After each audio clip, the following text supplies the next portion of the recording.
This morning, I came this week to a few people, and many people in today's life, they will come and tell you, I want to give up. I want to quit. I want to lose heart. I don't want to do this anymore. I'm not in a good space. Everything is getting too much. Do you hear people talking like that? And I think if I can ask any one of you this morning, do you have any attacks? Do you have any turmoil? Do you have any problems? Is there anything in your life that's just going, or is everything in your life just going smooth sailing? No one will say. And then God gave me scripture, and it is in 1 Corinthians 4, verse 16 to 18. And in the New King James Version, he says, therefore, we do not lose heart. In other words, we do not give up. We stand firm. We say, Lord, we're not going to lose heart. Even though our outward man is perishing, yet the inward man is being renewed day by day. See, this body can be tormented. This body can be bruised, can be battered. It doesn't matter what is happening around you. What is the most important thing? What's happening inside of you? What's happening with your heart? Is your heart still in a good place? Are you still in a good place? Do you allow God to still work through you? Or do you say, this Christianity, I think I had enough. I've heard it. People say to me, when I was in the world, it was much better than now since I've started serving God. Why do you get all the attacks now?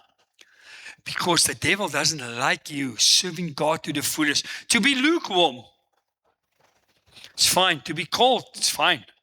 But the devil doesn't like a warm person. And what is the devil stealing most of the time from us? Your destiny, your joy. Your joy determines where you're going. If your joy is not pure, it's not upright, what will happen? He will make everyone around you sad and negative. But then we decide, and here he says, we will not lose heart, even though our outward man is perishing. Yet the inward man is being renewed day by day. For our light affliction, which is but for a moment. So what we're going through now, the Bible says it's only a moment. Maybe you will say, Pastor, I'm 80 years old, or I'm 60 years old, or I'm 20 years old. How do you say it's only? The Bible says it's. Remember, in God's eyes, there's no time. For us, it's very long. But even if you go through something now, even that will perish. Even that will go past you. It will go by. It will end somewhere. And then he says, it's working for us far more, exceeding an eternal way of glory. While we do not look at the things which are seen, but at the things we are not seen. For the things which are seen are temporary, but the things we are not seen are eternal. So why don't we give up? Because our struggle is not permanent. It will pass. And what don't we see? Now, we don't see the spiritual world. We don't see heaven. Who has seen heaven? Even maybe you've seen it in a dream. It's still not the reality that I was there, that I know how it is. But the Bible says, we don't see, but we believe. So we only see the problem now. But you know what? God is working inside of us to our better, to make us better, to make us rely on Him. We're going to see now everything we're going through. God is busy with us, working in us. Maybe God can give you today that brand new car that you want, or that big house that you want, or that breakthrough that you want. But maybe that breakthrough, you're not ready for that breakthrough. Maybe that breakthrough can cause you death. Maybe that breakthrough can let you go astray from God's path, what He has planned for you. And then we read Isaiah 40, verse 29 to 31. He gives power to who? To the weak. Maybe you feel, Lord, I'm weak. Paul says, if I'm weak, I'm strong. Why? If you're weak, You're weak in yourself, but you're strong in Christ. See, if we're weak, we depend on Christ. Then Christ is the author of our life. Many of us, if we're weak, we tend to run more to Christ. But if we feel, hey man, everything is working smoothly, it's fluently, my life, there's no problems in my life, then we used to forget about God. We go astray. And then God just needs to tell us, listen, you're weak, but I'll make you strong. And then he says, and those who have no might, he increases strength. Where does our strength come from? From God. But you see, too many times we wanted to do it in our ability. You know, yesterday I had a very busy day. And while I was preparing for this sermon last night, I was tired. Just, Lord, I'm not list for it. Lord, I don't want to do it. I just want to go and relax. I'm tired. And while I read this scripture that I know by heart, God just suddenly stirred something in my heart. My body was still weak, but then my spirit changed. And I was looking forward to preparing this message. I was looking forward to hear what God wants to say, because I had a message in my mind. But Wayne will tell you, once you started with that message and working on the message, your whole sermon takes another course, another direction. And then I felt good again. I said, Lord, I'm tired. The body is tired, but the spirit, man, I can move mountains now. I'm ready for that. And then he says, even the youths shall faint and be weary, and the young men shall utterly fall. But those who wait on the Lord, see, we live. Am I the first one in this church that always tell you I don't have time? I'm too busy. It's a lie. We all have time. We all have 24 hours in a day, but we're too busy. Sometimes we're busy with members. You're busy with your family. Sometimes the devil even uses that to wear you down. If you don't first come to God before you come to people, you won't have a message for them. You won't have an answer. You won't have a resolution. You will not talk what God wants you to talk. And the devil wears us down. He wants to make us tired. Here he says, if we wait upon God, he's our strength. He will renew our strength. And then he said, those who wait on the Lord, they shall mount up with the wings like eagles. They shall run and not be weary. They shall walk and not faint. The Lord wants to give you new energy. They say they will rise up like the eagles. Have you seen the eagle? He fights the storm, and then he goes higher. And when he's above the clouds, he's just swerving. And that's what God is preparing for us. But you know what we do? While we're in the storm, sometimes we tend to stay in the storm. Look at the Israelites. For 400 years, they were in Egypt. When God took them out, they said, no, why don't you leave and left us in Egypt? Now you're taking us out to let us die in this desert. Why? You see, sometimes our burdens becomes part of our lives. It becomes our life, let me say a lifeline. Some people, if they don't have problems, they think they're wrong. They think there's something wrong with them. You know, many Christians, the old Christians, they believed, the more the devil attacked me, the holier I am. You're not holy because of the attacks. The attacks just make you stronger or weaken you. You decide. God is with you in that attacks. He looks after you. He takes care of you. Hebrews 12 verse 3 in the New King James Version. For consider him who endured such hostility from sinners against himself. Let you become weary and discouraged in your soul. What did Jesus went through? And why did he endure the cross? Because of me and you, not because he wanted to. In the end, he says, I'll do it, Father. I'll do it. Why did Jesus die on the cross? Because the Father so loved us, and because Jesus lifted his Father's name up. He wanted to tell the devil, let me show you. I am Son, but I'm Father. You cannot kill me. You cannot kill me and my Father and my Spirit, because we are free and we are one. So he came to make a statement. In our lives, what you're going through, have you had so many attacks that you started sweating blood. Or that you start bleeding from everything. Whom of you has ever been prosecuted for your faith? If you say one more word, I'll put you in jail. Why was Jesus in jail? Why did he die? Because he believed in the Father. He came to restore what the devil stole. And it cost him his life. And then he says, what we're going through, it's not even a little bit of the whole bucket. It's a small piece, but although we cry and we say, Lord, I don't want to do it. Jesus made the decision and said, I am going to do it. And then we read in Hebrews 12 verse 4, you have not resisted to bloodshed, striving against the law.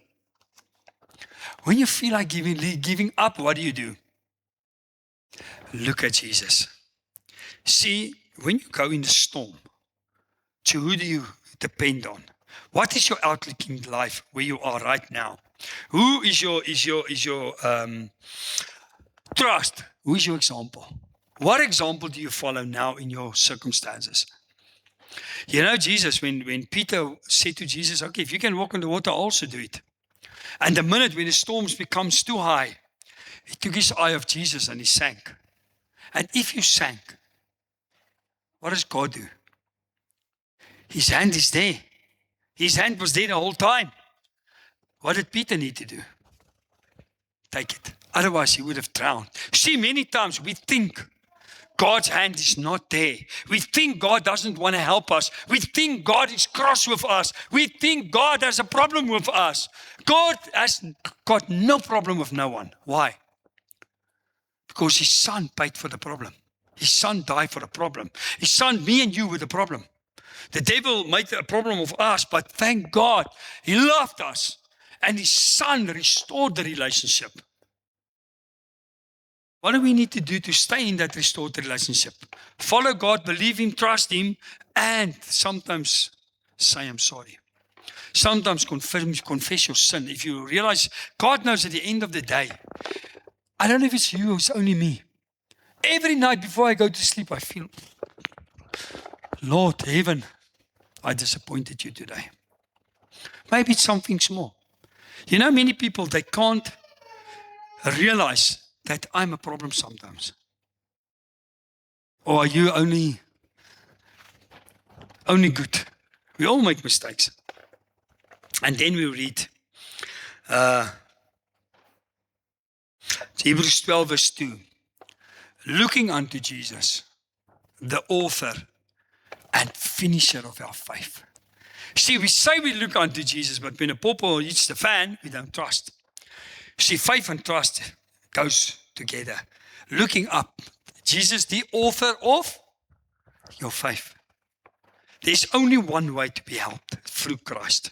His name is above all names. And then he says, who for the joy was set before him endured the cross, despising the shame, and has sat down at the right hand of the throne of God. What happened? You want to give up, but his blood flowed. You want to give up, but he paid the price. You want to give up, but he was tormented. He was bruised. He had nails. He was scars. He still had the scars. But we want to give up. We don't even have scars. You know what scars we have? Wayne, Louise, help me. They gossip about me. So what? They gossip about everyone. Jesus said they gossip about him as well. But he says it's fine. If they do it to me, they will do it to you. Stand firm. See the attacks. And then Isaiah 53 verse 3. Think of Christ on the cross. And Isaiah 53 from verse 3, I didn't even give you all the scriptures. What happened to Jesus on that cross? The Bible says, he is despised and regarded by and rejected by men. A man of sorrow and acquainted with grief. Why did he have so much grief? All the grief, all the stuff that God has against us, and the devil even have against us, he took it on his body. So all your grief, all your mourning, all your failures and stuff, he took it on him. He didn't just endure his own. He did nothing. He did nothing. Everything he took on that cross was because of me and you. Because he loved us. And then he says, and we hid as it were our faces from him. He was despised, and we did not esteem him. Surely he has borne our griefs and carried our sorrows, yet we esteemed him stricken. What does he mean there? They say his face, his body was so misformed on that cross that people didn't even want to look at him. People didn't even want to look at him. And then we go through a little stuff and we say, oh, I'm going to give up. I'm not going to make it. Lord, why me? You know that song of Chris Christopherson, why me, Lord? What have I ever done? But he says to deserve even one of the promises. See, he sees it in another way. He sees it positive. He says, Lord, why do you bestow so much goodness upon me? Why? Because he loves you. He will never give up on you. You're not alone. You know, Isaiah 43 verse 1 says, I called you by your name. You are mine. If you go to the water, they will not overflow you. If you go to the fire, you will not burn. And then he says in verse 4, because we are precious in his eyes and he loved us. And therefore, he will save us. He will help us. He will take us through. And then he comes again in Isaiah 43 verse 5. And he says, do not fear. Why do we not have to fear? I'm with you. I know you. I called you by your name. You're mine. If the woman that sits here, I've told you before, if your husband or a friend or anyone would come to you now and say, I bought you a ring. But this ring is the most precious diamond in the world. And its value is 10 or 20 or 50 million. What will you do? Just chuck it on the table and say, you will protect that. You will get the best safe. You will mount that safe into the wall. It's the same with God. If he says, I've called you by your name, you are precious, he will look after you. He will protect you. He will be there for you and me, will not leave you. And then he says in verse 4, smitten by God and afflicted. You see, smitten by God. He had to go through that, not because God hated him, because God loved us. And someone need to pay the price. Someone need to pay the price. He was, verse 7, he was oppressed and he was afflicted, yet he opened not his mouth. He was led as a lamb to the slaughter, and as a sheep before its shearers, in silence. So he opened not his mouth. And what do? Quickly want to defend. I'm going to tell him what I think about him. We'll see who's boss. Not Jesus. Not Jesus. So if you go through a rough time, don't go and tell your story to anyone. Why not? Today your friend, tomorrow your enemy. Tell your story to God. And if God needs to put someone on your path, he will do it. But he wants us to go to him, because if we go to him, he can see we trust him. Point 2. Point 1, who do you look up to? Who do you trust? What is your vision? What is your aim? Point 2, how to handle or change your perspective on your difficulties. Why do you go for difficulties? Why does this stuff happen to you? Let me read. Hebrews 12 verse 5 and 6. And you have forgotten the exhortation which speaks to you as to sons. My son, do not despise the chastening of the Lord. For be discouraged when you are rebuked by him, or whom the Lord loves, he chastens. And isn't it wonderful that God says, I chasten the one that I love. Whom of you have never disciplined your child? Why do you discipline your child? Because you see the road your child is heading, so you want to bring him back. Sometimes you need to discipline him with your words. Sometimes you need to discipline him with a rod. But why do you do it? Not because you hate him, because you love him. Everything God do for me and you is to take you to heaven. God is busy directing our lives in the path He has created. You know, sometimes we say, Lord, it's unfair. A guy gets cancer, he calls your name and he's safe, but why do I have to work my whole life? He was called for that. You were not called for that. You were called for something else. Many people, I see the latest thing that people say, but the guy on the cross, he was not baptized. He was not in the church. He didn't live a holy life. It seems to me like they want to tell the people you can live a life that you want to. That guy at that moment, he realized, I'm wrong. Lord, save me. Think about me. Me and you, we have a time now while we are alive. So God is busy aligning your life towards heaven to prepare you for what is coming after this life. And sometimes some people like me, I'm not a good listener. I'm a good talker. Sometimes I don't listen too well. So then God has to say, okay, you don't want to listen the first time, then I'll tell you the second time. And then the first time, let me and remember, God doesn't bring bad stuff upon your life. I'm just going to leave you to follow your life because you went out of my umbrella. My umbrella was there. Pete took his eyes off, but God's hand was the whole time there. But he then realized it's not God that let him sink. He took his eyes off. He took his eyes and put his eyes on the storm. But when he sank, God was there. And then God wants to tell me and you, I'm always there, but sometimes I just have to chasten you. I just want to discipline you. I just want to let you see what you are busy doing and bring you into a better place. And then he says, verses 5 and 6, and you have forgotten the exhortation which speaks to you as to sons.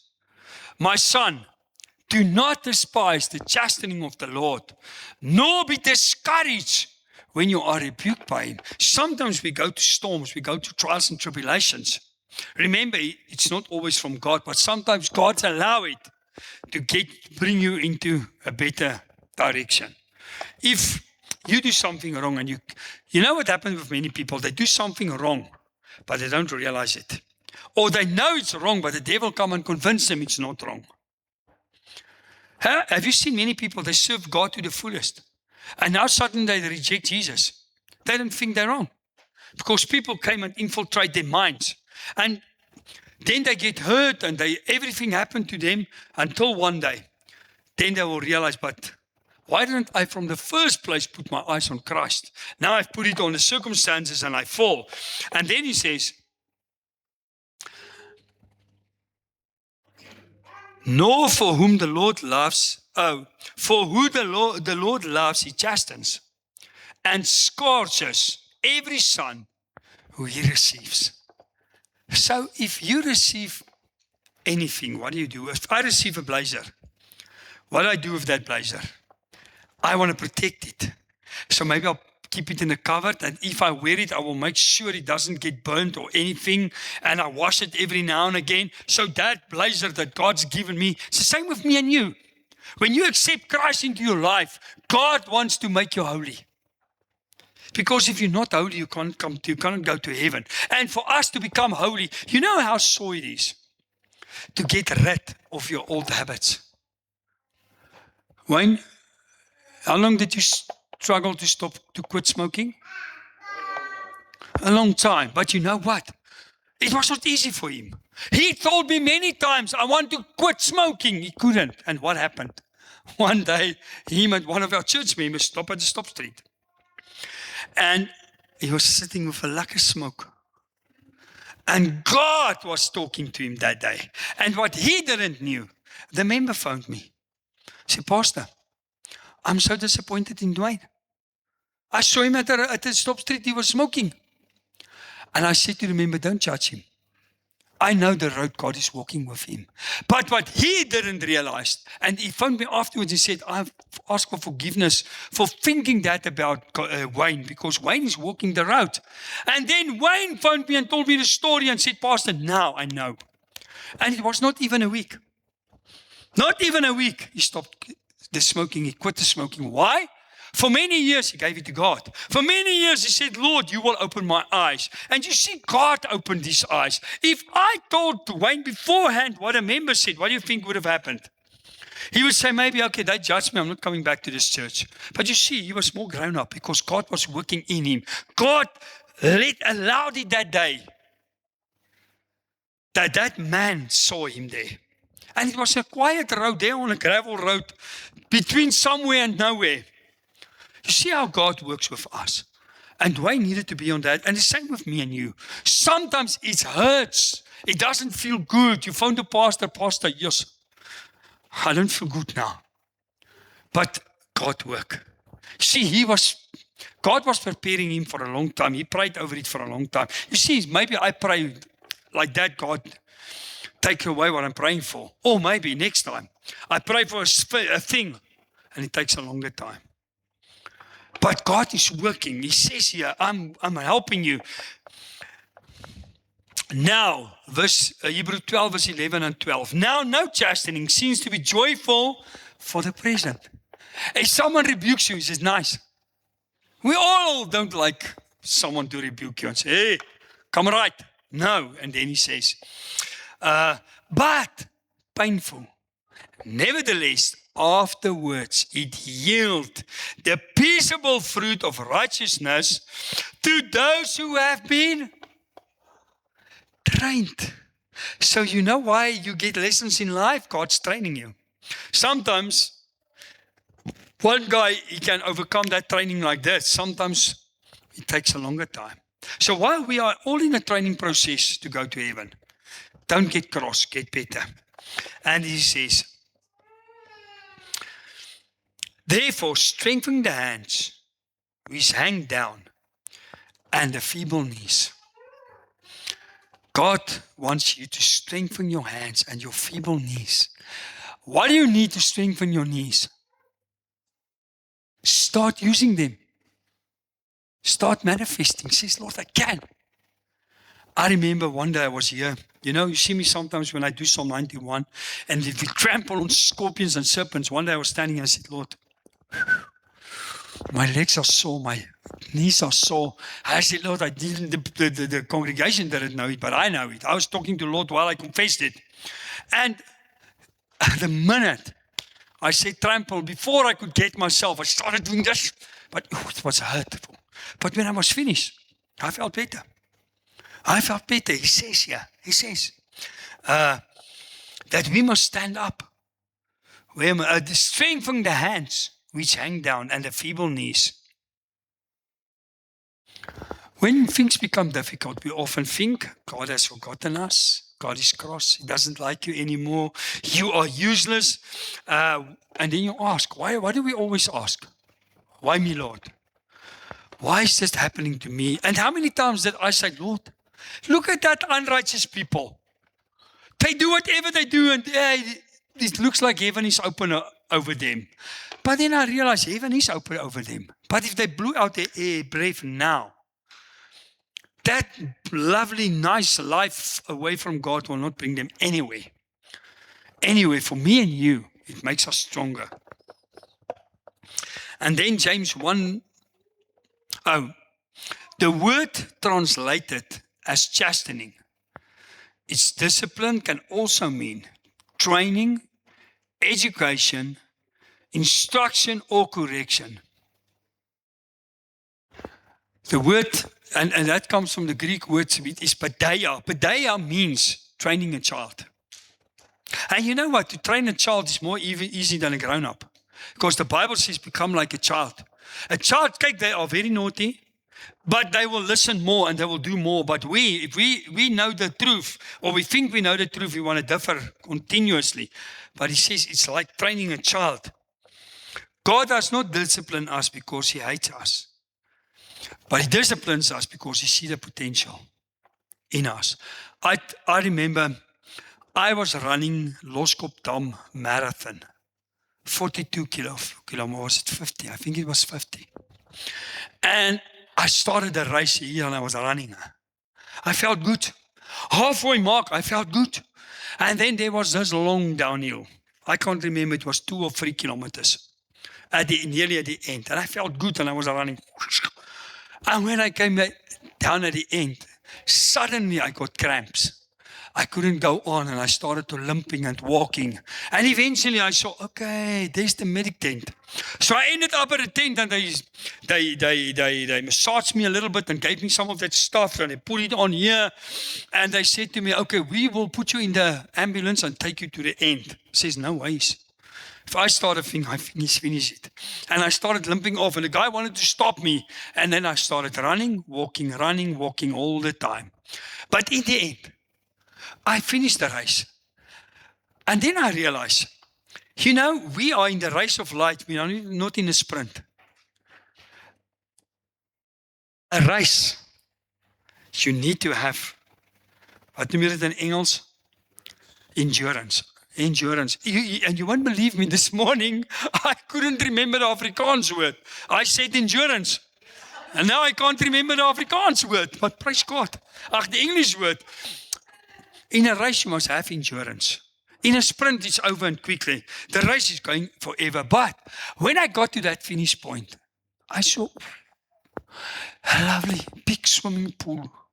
So I took off my tackies, adjusted my clothes. I was tired, and I fell in that water. And if you can end this race, and you go to heaven, the peace that surpasses everything will be part of you and me. Don't give up. Lord, I can. Why can I? Because I have the power, the ability. What did God say to be with us? The Holy Spirit's always in you. He's always there. You're never alone. But the devil lets us feel alone. You know why he makes us feel alone? So that we can do whatever we want when no one sees. But you're not alone. The Holy Spirit coconut you. And his eyes become like this. What are you doing? He's always there. My brethren, James 1 verse 2 to 4. My brethren, count it all joy when you fall into various trials, knowing that the testing of your faith produces patience. But let patience have its perfect work. So what is God busy doing? Your trials and tribulations, it brings you patience. If you are not patient, you will not inherit Christ. Why do we need to be patient? Because Christ, you can still be on this earth for another 100 years, or another 50, or another 10 or 20, or Christ can come and take you now. Will you endure the race? You say, Lord, I will stay firm in my faith until you come, until your work is finished. And then,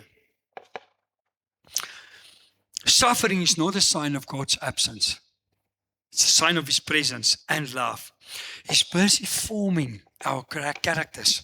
He's busy making you stronger. And then the last point, stand up and run the race. Get this knees, get this weary thing in your body, in your mind, in your soul, whatever is taking you down. Rule over it. Make a decision and say, Lord, I'm going to rule over it. Verse 12, Hebrews 12 verse 12. Therefore, strengthen the hands which hang down and the feeble knees, we already said. Make straight paths for your feet, so that what is lame may not be dislocated, but be healed. So what is God commanding us today? Stop sitting and moaning. Stand up. Have faith. Don't look back where you come from. Look ahead. Forget the things in the past, Romans says, and look ahead. What lies ahead? A better life, heaven. Everlasting love and joy and peace with God. Let's say today, Lord, I'm not going to let my hands hang anymore. I'm going to use these feeble knees to stand up and to do something for God. Who this morning just want to say, Pastor, as a token of faith, my faith, your own faith in Christ, this morning I just want to say, Lord, even if the devil attacked me, even if I'm lame and lazy, and I don't want to do it anymore, I'm going to stand up as a token of faith and manifest and say, Lord, today I stand up as a token to say, the devil, I take back what you took. I'm not going to sit. I'm not going to give up. Who wants to stand with me and say, Lord, I just want to stand up and just portray something to say that I trust you and that today I'm going to make my legs stronger. Father, thank you for your word this morning, Lord. I realize this week, only you know what I went through this week. Only you know all the attacks, everything that happened. And this morning, first, Lord, I want to get up. I want to get up this morning and stand up from my seat and say, Lord, I will not give up. I will trust you. And everyone that stood up this morning, thank you. Thank you that we can trust you. Thank you for the new power. The Holy Spirit that talked to us this morning. This morning we have new strength through the Holy Spirit. Thank you, Holy Spirit. We are not alone. You are there for us. Like Peter, you took our hand this morning without realizing it. And you tell us, I'm putting you back in the boat. I will not put you back in the storm. I will put you in the boat, although the boat is still in the storm. But you're more safer there. And while you're in a boat, I will take you to the end. I will take you to the other side. Bless all of us. Bless whatever we're going through. Father, change our situation.